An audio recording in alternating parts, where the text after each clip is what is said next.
Good morning, everybody. My name is Holly. Welcome to my channel. Welcome to my homestead. I'm really happy that you're here with me today. Thank you for all my subscribers. I really appreciate you subscribing. I'm a new channel. I'm just getting started, and I really do appreciate that you are subscribed to my channel. And for anybody new today, please, I hope you enjoy it, and you will subscribe and hit the like button also as well.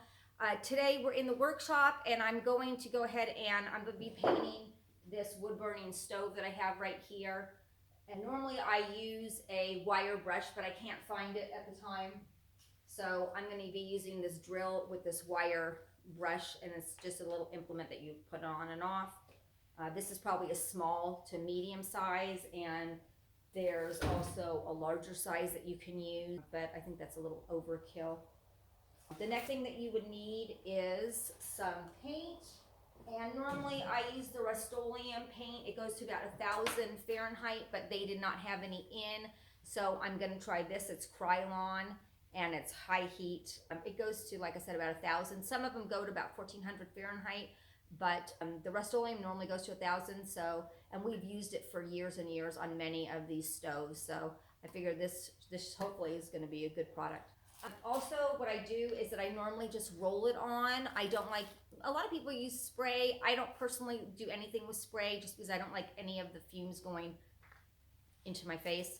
So I roll it on, and this gives it, this little sponge roller gives it a really very smooth surface.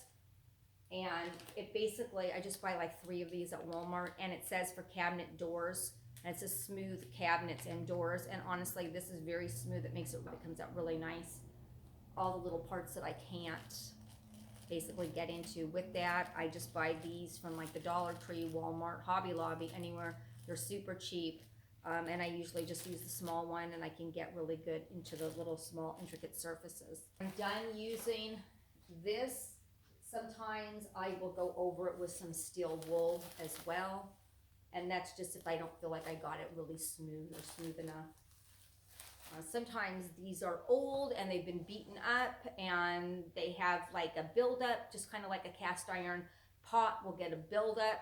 These sometimes will, it just depends on where you're getting them from. This one looks like it's in fairly good condition. There's just some light surface rust, so my job shouldn't be too hard today. And also, I'm sorry, one more thing you need is some kind of tray to pour, of course, your paint into. Okay, let's get started. And a mask. Let me go ahead and show you what it looks like so you can see the before and the after.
You see that? Here's some rust right here that I started working with and sanding already, but that doesn't mean anything. That's just plain surface rust. When you go to buy one of these, what you want to look for is that you always want to look on the bottom and to make sure that there's no holes in this. And as you see, I'm pushing, this is a very solid. So this is a very good unit.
When you're painting these type of wood burning stoves or anything with paint, always remember it's very important to be in a very well ventilated area. We have 3 doors in this workshop. We have a roll-up door right in front of me, and on the side over there we have a sliding door, and also we have a walk-through door. Always remember to be in a very well ventilated area and wear a very good mask. Okay everybody, it's all finished and I'm really excited to show you the final product. I think it came out really, really nice, and I'm very glad that I got the opportunity of doing this project and had you come along with me. I hope everybody has a very Merry Christmas and a Happy New Year, and stay safe and healthy. And please join me again in next video, and I don't know what I have in store yet, but hopefully it will be as fun as this project. Thank you so much everybody. Please hit the like and subscribe button. I would really appreciate it. See you soon.